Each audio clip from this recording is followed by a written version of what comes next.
Salam, hörmətli tamaşaçılar. Xalq TV-nin efirində sizləri xoş gördük. Bugünkü verilişimizin qonağı Azərbaycan Jurnalistlər Şəbəkəsi İctimai Birliyinin sədri, televiziya jurnalistimiz Ayaz Mirzəyevdir. Ayaz bəy, xoş gəlmişsiniz.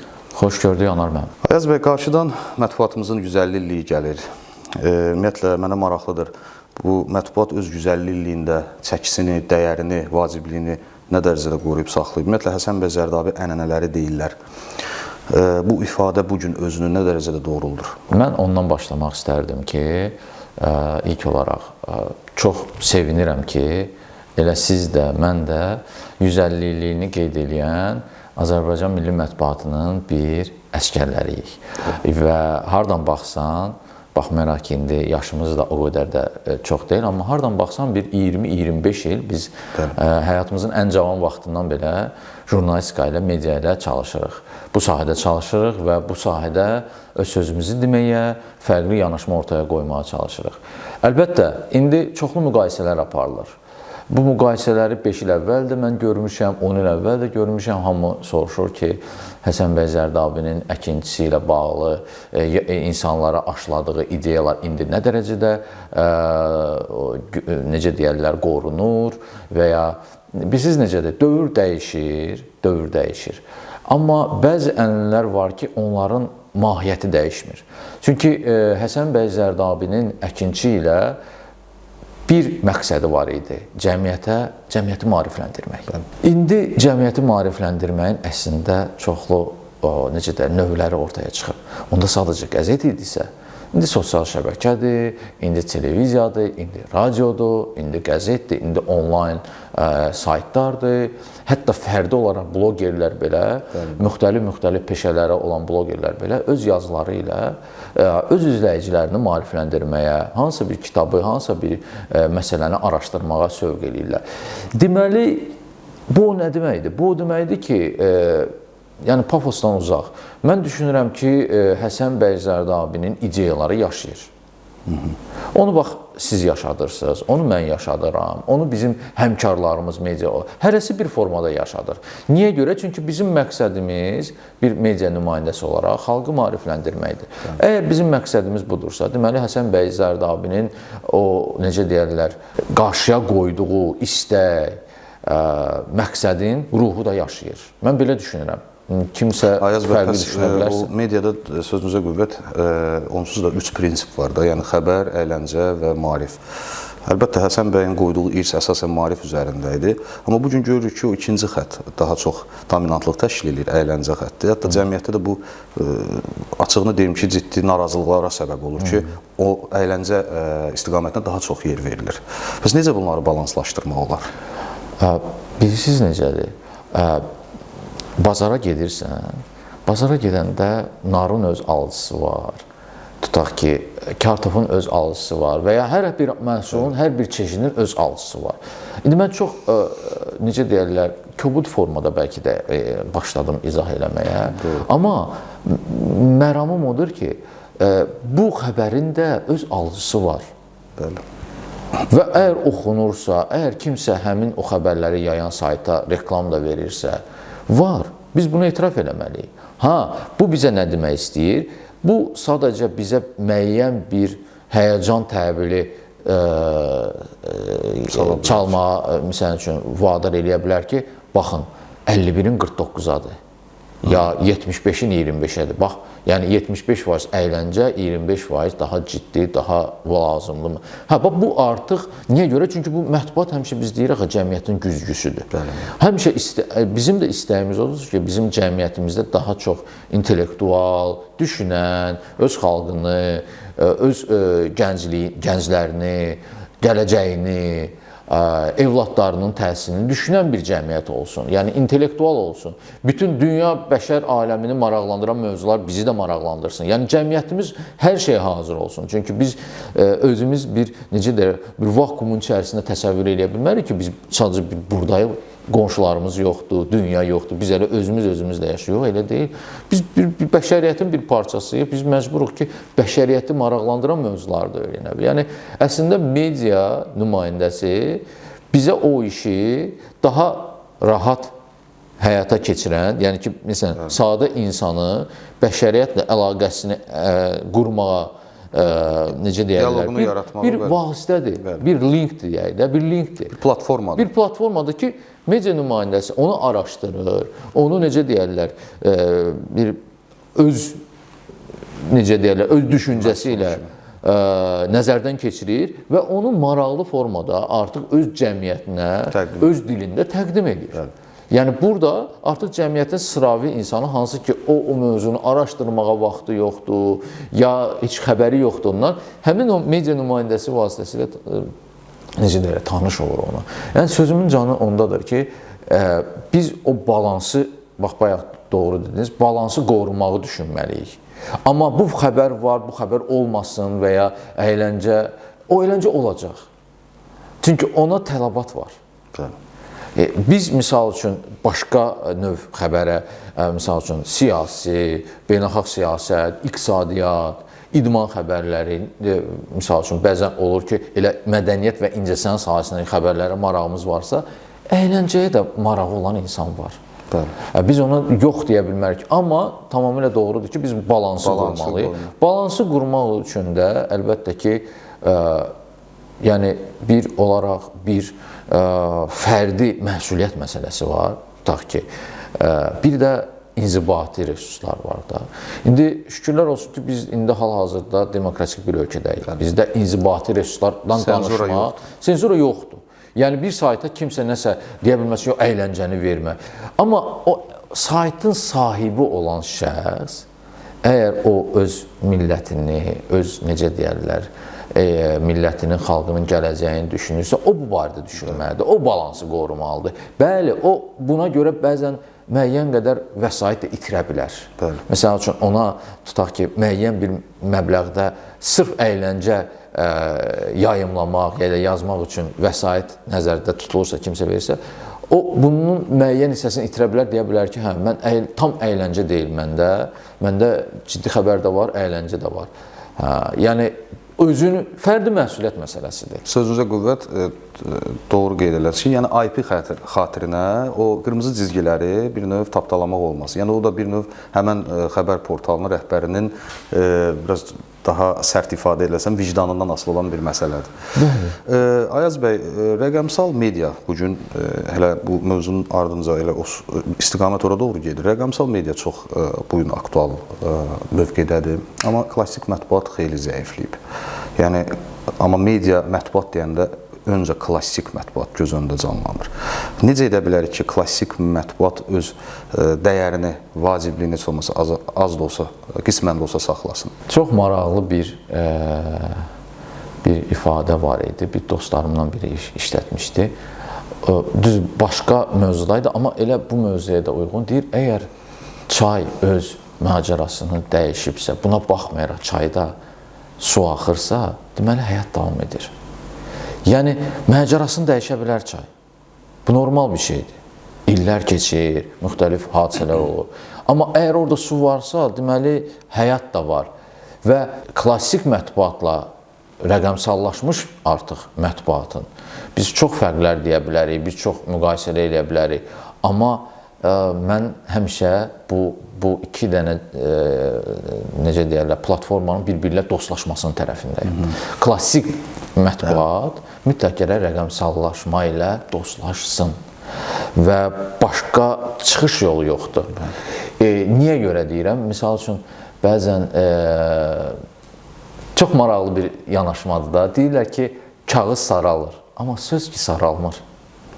Yəni, klassik mətbuatın əlində olan güc onun sözüdür, onun güclü təhlil aparmasıdır, onun araşdırmasıdır. Bəli, artıq o qəzet səhifələrindən müraciət eləmir öz izləyicisinə. Amma o başa düşməlidir ki, bugün onun izləyicisi var. Amma izləyicisi başqa platformadan onu izləyə bilər. Sosial şəbəkədən və ya internet resursundan. Və biz bunu axı xaricdə də görürük. Uzun illərin güclü qəzetləri, Washington Postdur, New York Times'dır, hələ Guardian'dır, digərləridir. İndi biz onların nə cür mövqe qoymağını bir kənara qoyuruq. Amma bir etiraf da eləyirik ki, bunlar yəni necə deyirlər də, yəni ciddi mətbuat kimi də biz qəbul eləmişik. Yəni xaricin, qərbin də, dünyanın da və onlar nə etdilər? Onlar başa düşdülər ki, bu axına qarşı dayana bilməzlər və sadəcə bu axına qoşula bilərlər. Qoşulmaq üçün də dostlaşmalıdırlar. Qlobal zərurətdir o. Yəni. Rəqəmsallaşma ilə dostlaşmalıdırlar. Necə dostlaşdılar? Özlərinin saytlarını yaratdılar. Özlərinin abunəlik sistemini yaratdılar sayt üzərindən. Yenə də necə gedib qəzet alırdın, eyni ilə də sən sayta daxil olurdun, maraqlı məqalələri oxumaq istəyirsənsə abunə olursan, müəyyən də ödəniş edirsən aylıq və ya illik olur. Və sən yenə də həmin məqaləmini artıq öz planşetindən, öz mobil telefonundan, öz kompüterundan oxuya bilirsən. Yəni, dəyişən yenə də sadəcə platforma dəyişir. Yəni, mən o baxımdan deyirəm ki, yəni, mən bunu böyle faciə kimi görmürəm. Mən həmişə deyirəm ki, yəni, mətbuat orqanı, fərqi yoxdur, klassik, həmişə necə olmalıdır? Müasir olmalıdır, çevik olmalıdır və etibarlı olmalıdır. Bu üçü də ona vacibdir. Çevik olmalıdır çünki o bazarda özünün yerini tutmalıdır, onun işçiləri var, o işçilərin həm də maliyyə dayanıqlığını düşünür. Çevik olmalıdır ki, tez dəyişən zərurətlərə uyğun o da müəyyən dəyişikliklər eləsin. Müasir olmalıdır. Bax, indi biz oturmuşuq burada. Xalq qəzetidir. Xalq qəzetinin özünün deməli necə deyirlər, sayt da var və indi maşallah olsun ki, televiziyası da var. Yəni bu müasirdir. Yəni müasir tələbələr, internet televiziyası da var və hər cür izləyicinə o öz xidmətini təklif eləyir. Və bu müasirlikdir. Yəni məqsədimiz ötürücülük olmalıdır. Bəli, müasirlikdir və etibar. Etibar da artıq addır, imicdir. Sən müasir də ola bilərsən, çevik də ola bilərsən, amma sənin yaydığın xəbərlərin doğru xəbər deyilsə, etibar olması xəbər deyilsə, sən bu bazarda çox o qalmayacaqsan. Sən gec-tez o necə deyirlər, sənə olan inam da azalacaq, sən öz izləyiciyi də itirəcəksən. Etibar çox vacib məsələdir. Deməli, müasirlik, çeviklik və etibarlılıq. Ayaz müəllim, bu gün daha çox işlənən ifadələrdən biri də media savadlılığıdır. Media savadlılığına sizin baxışınız maraqlıdır. Siz media savadlılığı mən dəfələrlə həm audiovizual şuranın keçirdiyi tədbirlərdə, eyni zamanda da media agentliyinin təşkil etdiyi tədbirlərdə, oxşar mövzularla olan tədbirlərdə iştirak eləmişəm, həm dinləyici kimi bir neçə dəfə də çıxış eləmək imkanım olub. Mənə elə gəlir ki, media savadlığı bu bir seçim deyil, bu zərurətdir. Yəni, sən media savadlığını məsələn, söhbət indi kimdən gedir? Media savadlığı birinci növbədə jurnalistin özünün media savadlığından gedir. Bir də oxucunun media savadlığından gedir. Yəni, bunlar ayrı-ayrı yanaşmalardır. Gəlin, birinci elə özümüzdən başlayaq da, jurnalistin media savadlığı.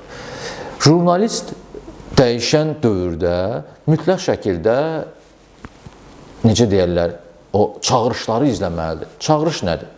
Çağırış odur ki, əvvəlki kimi artıq jurnalist xəbəri tapmır. Biz əvvəllər, biz cavan vaxtlarımızda belə deyək də, biz xəbər axtarırdıq. Razısınız, anlarım. Gedirdik, soruşurduq, zəng eləyirdik, axtarırdıq. Onda heç internet də belə deyildi. Onda bu qədər çox media orqanı da yox idi. Biz özümüz düşünürdük ki, xəbər necə düşünək? Araşdırırdıq, xəbərdən xəbər çıxardırıq. Amma indi isə xəbər özü gəlir, bizi tapır. Hər dəqiqədən bir notificationlar gəlir bizə. İndi mən o ingiliscədə dedim o ifadəni. Yəni ki, güncəlləmə, bildiriş gəlir ki, bu hadisə olub, bu hadisə olub, o hadisə olub. Sosial şəbəkəni açırsan, başdan ayağa hər kəs, yəni ki, passiv, aktiv deyək, yəni ki, jurnalist olmasa da, amma xəbər daşıyıcısı deyə bilərik, dostlarımız kimsə, nə isə çəkir, paylaşır, nə isə xəbəri oxuyub ondan birinə. Və o da sənin üçün, jurnalist üçün bir artıq yeni bir araşdırma mövzusudur. Deməli, xəbər gəlir, səni tapır. Və belə bir dövrdə biz başa düşməliyik ki, xəbər bolluğu var, amma bu xəbər bolluğunu da çeşidləmək lazımdır. Bunların böyük bir əksəriyyəti əsassız xəbərlərdir. Doğru. Və bunu həyata keçirmək üçün biz media savadlığı bizdə olmalıdır. Biz yalan, fake xəbəri doğru xəbərdən fərqləndirməliyik. Bunun üçün bizim təkcə jurnalistika təhsilimiz kifayət eləmir. Təcrübə də lazımdır.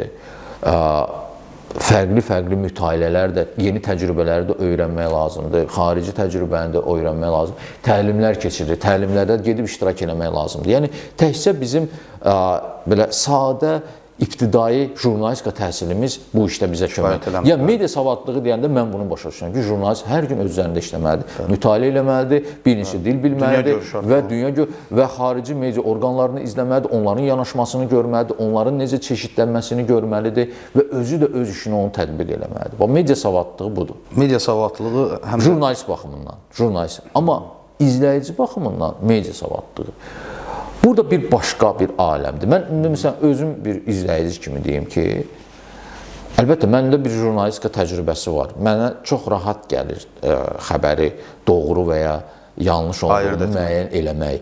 Yəni mən ilk baxışdan, əminəm ki, sizdə də elədir. İlk baxışdan artıq bilirik ki, məsələ nə yerdədir. Amma bu izləyicidə bu həmişə belə olmur axı. Və mən artıq 3 dəfə səfər elədiyim Finlandiyanın bir təcrübəsini, mən 3 dəfə orada bir media ilə bağlı təlimlərdə olmuşam. Oranın təcrübəsini deyirəm. Orada orta məktəbdən media savadlılığı dərsi deyirlər. Uşaqlara. Yəni orta sinifdən ki, çünki görüblər ki, belə bir ciddi zərurət var.